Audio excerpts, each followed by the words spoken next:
Good morning, everyone. We'll continue our discussion on gingival surgical techniques. We discussed the first part, that is gingival curettage, and the second part we'll discuss about gingivectomy. Now, what do you understand by the term gingivectomy? Now, it simply means excision of the gingiva. And while doing excision of the gingiva, when you are reshaping the gingiva, then you are providing accessibility and visibility for completely removing the deposits that are present on the tooth surface. So that is what gingivectomy uh, hopes to do. Now, basically, in which all cases we do gingivectomy? We do mainly in case of gingival enlargements. And you may find, we've already discussed about the different types of gingival enlargements. It can be inflammatory, it can be drug-induced, it can be contusion, it can be due to systemic diseases, or it can be neoplastic, or it can be false enlargement. So whatever it is, when you have an enlargement, once you remove all the inflammation and if the enlargement is still persisting, probably you can do this procedure called as gingivectomy, right? So indication one is elimination of gingival enlargements. That is a primary aim of doing gingivectomy. Now, another thing is elimination of suprabony pocket, regardless of the depth if the pocket wall is fibrous and firm. Now, if you have a suprabony periodontal pocket in the upper anterior aspect, and then if you are trying to remove by gingivectomy, what is going to happen is you are removing the whole of the gingiva and you are subjecting the patient to an anesthetic appearance. So that is not something that you usually do. That this was done. All these is an indication, but this is not an indication that we currently do. Now we do it for mainly for elimination of gingival enlargement. If you have a suprabony pocket or if you have a suprabony periodontal abscess. Now you don't do gingivectomy nowadays, even though this is considered as an indication, because of a lot of gingiva that is being lost, that is a postoperative recession that is going to occur there, and because of the anesthetic effects. Basically, you are doing gingivectomy only for elimination of gingiva, but when asked in your question paper, probably you will have to write all these indications. What are the contraindications? Now, if you want to do any alterations to the bone, now if you have to do an osteoplasty, or if you have to regenerate bone by putting some bone grafts or some membrane, now in all these cases, you never do this gingivectomy. In all those cases, what you do is you reflect the flap so that you can see the underlying bone. When you do a gingivectomy, you can't see the bone is not being, you can't see the bone. Okay. Now, if the bottom of the pocket is apical to the mucogingival junction, you never try to eliminate that pocket by doing a gingivectomy. The reason is what I discussed before. Now, if you have a pocket deep to the mucogingival junction and try to eliminate the whole, especially in the case of upper or lower anteriors, to remove by the pocket by means of gingivectomy, the whole of that gingiva is going to a lot of recession that is going to occur. And aesthetic considerations. Don't do aggressive type of gingivectomy, especially pocket elimination procedures in the anterior means of gingiva. Now, what are the different methods by which you can do gingivectomy? Now, you have gingivectomy knives and scalpels. So that is a routinely done, the common method, and it is the most recommended method also. Then you can do by means of electrosurgery, electrocautery can be used. You all know that nowadays you have soft tissue lasers, and this has made a job simpler in terms that you have certain advantages. But always doing gingivectomy by means of a laser is a time-consuming. And then again, from an academic point of view, you can use a lot of chemicals also for reshaping or for removing this excess gingival tissue. So we'll discuss first about the surgical gingivectomy. In surgical gingivectomy, what you should do is you should explore these pockets. The gingiva will be enlarged. You should know where to put an incision in such a way that you can remove the enlarged tissue. So basically, you can have an instrument which is known as a pocket marker. Now, the pocket marker is an instrument which looks like your tweezer. Now, you can see a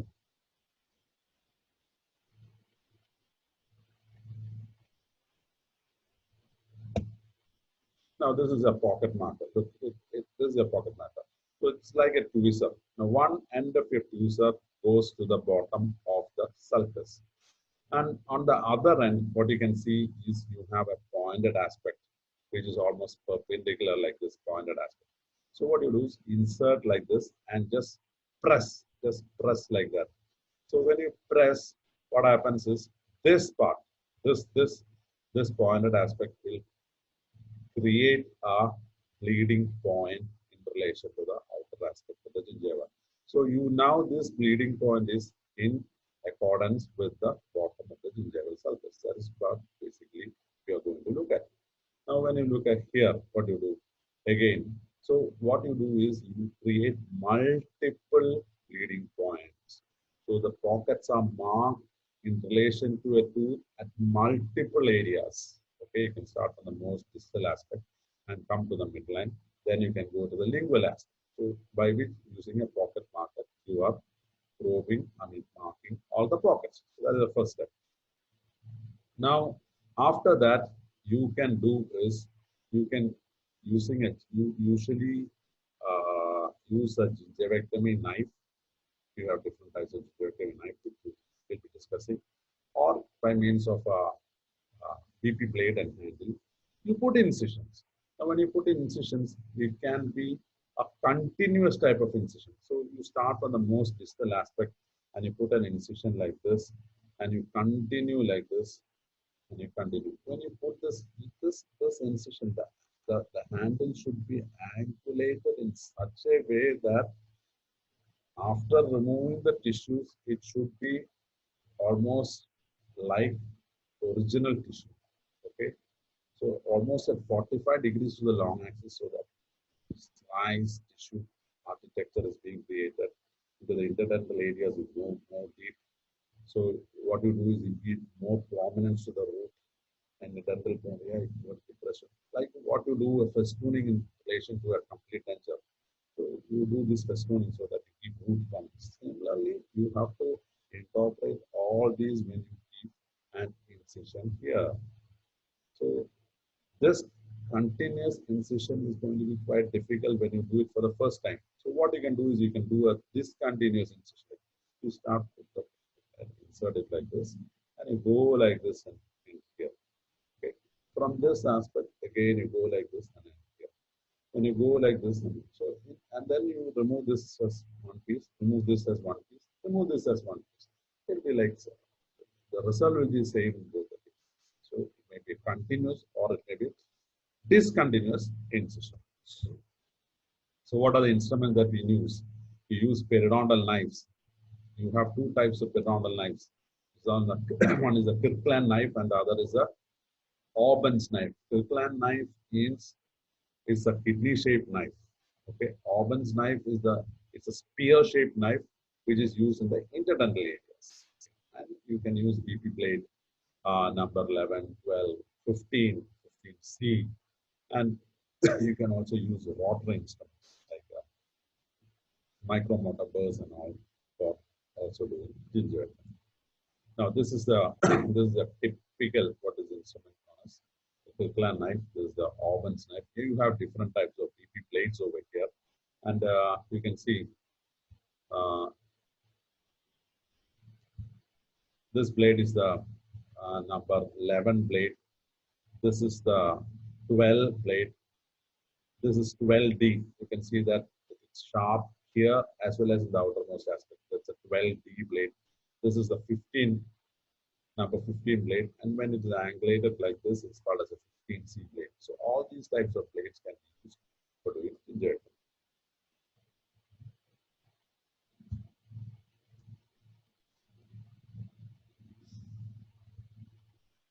Now, what is the angle in which you put an incision? Now you create a bleeding point like this.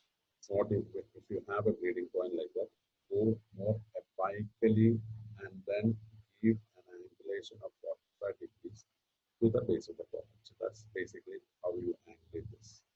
Incision is started apical to the points marking the course of the pocket, directed coronally to a point between the base of the pocket and the crest of the bone. So from the base of the pocket and here the crest of the bone. So you go more apical to here, and between the bone and this point, you give a 45-degree rotation. Incision should be as close to the bone. It should be as close to the bone, but it's not exposed. Be well at 45 degrees, and you should recreate the festooning that is present in a normal suture. Right?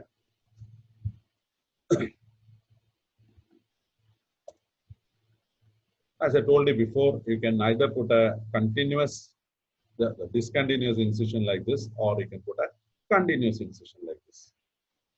Then after that, after you put all the incisions, you remove the excised pocket wall, clean that area well. Now, a lot of after you remove these tissues, you may find a lot of deposits within this root surface. Remove all that, scale that area well, and then pack that area. So that is a basic procedure of doing a gingivectomy. Now, this is a diagrammatic representation. These are the pockets are being marked, or you can use a PP plate like this. You are putting incision uh, from the apical aspect, directed coronally. Now, interdental areas, you can do a interdental Orpin's knife can be used, and then this instrument is being, curettes are being used, and the tissue is being lifted up, and the enlarged tissues. All these areas, what you can do is you can clean that area, irrigate that area, clean that area, do a scaling, then pack that area. So this is a basic procedure for doing a gingivectomy. Now this is a picture that is present in your textbook actually. Now this you can see this is a drug-induced enlargement, such massive enlargement. So when the enlargement becomes very large, like sometimes the enlargement is so huge that it can cover most of the tooth also. Such areas it's very difficult to say where to start your incision itself is quite difficult. Sometimes you have to do multiple procedures also if the enlargement is so severe like that. So basically, this is your Orpin's. I mean, this is your focal and knife. You angulate it 45 degrees to the long and for the put incisions, and then in the internal areas you can remove by means of the Orpin's knife, and all these overhangings or tissue tags that are being removed by means of these tissue nippers can be used, and also you can use slow speed burrs can be used so that correct architecture of that festooning of the wing and get you. And this is almost the final result. This is the pack is being given, and look how well it has healed. This is the pre-operative, and from this they have taken it here. All the normal anatomy, the normal contours, knife edge contour, everything has been restored. Another case, this gingiva is enlarged. The patient had a small phenomenon along with that. This was also going for orthodontic treatment. So they wanted to place them backwards in the correct position. So pockets were marked and gingiva was done. And this is the lower teeth, exactly. Pockets were marked and gingiva was done. You can see that the moved and the brackets are here. Can you imagine placing brackets properly here? So from that case, we put it here. Another case with massive enlargement. Again, this is a case in the text.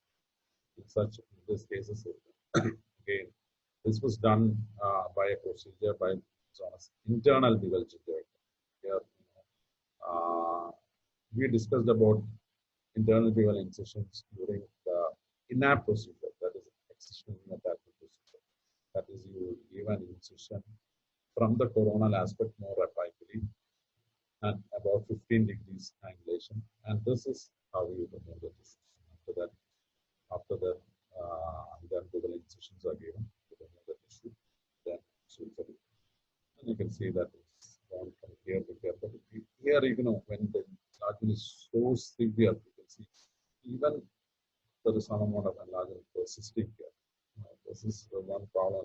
What you have to do a gingivectomy or again a gingivectomy or some amount of gingivoplasty to make it more aesthetic.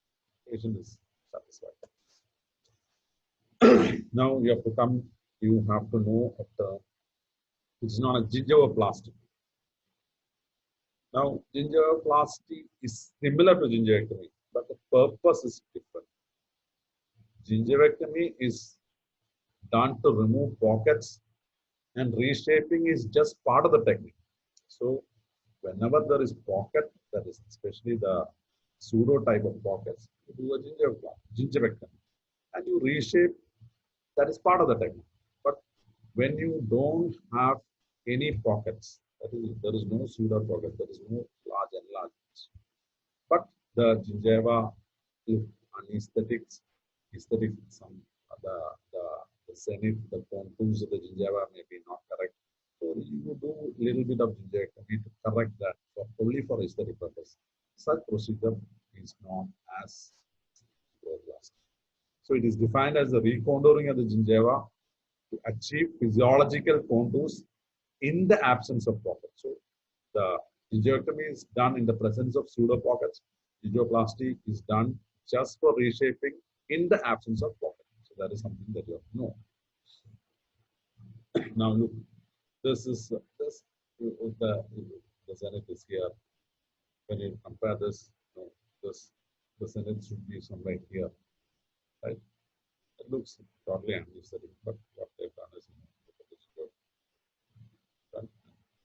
from this situation, just by doing a gingivectomy, it does more aesthetic. Now, next is healing after surgical gingivectomy. Now, what does it? Now, whenever a question on gingivectomy is being asked, definitely you have to write about healing after gingivectomy also. So, what is initially, this when you do a gingivectomy, it is usually an open wound, and healing occurs by means not by means of primary intention. Healing occurs in a surgical gingivectomy by means of secondary intention. Okay, so initially there is formation of a surface clot, and the tissue that is beneath the clot is acutely inflamed. And by about 24 hours, you may find connective tissue cells, mainly the blood vessel cells, that is angioplasm may be seen. By the third day, you may find a lot of fibroblasts coming into action. And you have a highly vascular granulation tissue that is being formed, which actually grows coronally to form the free gingival margin in the surface. Look, when you do a surgical gingivectomy like this, look here. Here there was a sulcus. Everything is gone when you do excise the gingiva. Now the sulcus has to form here during healing. So what happens is that the highly vascular connective tissue grows coronally, forming the free gingival margin and the sulcus.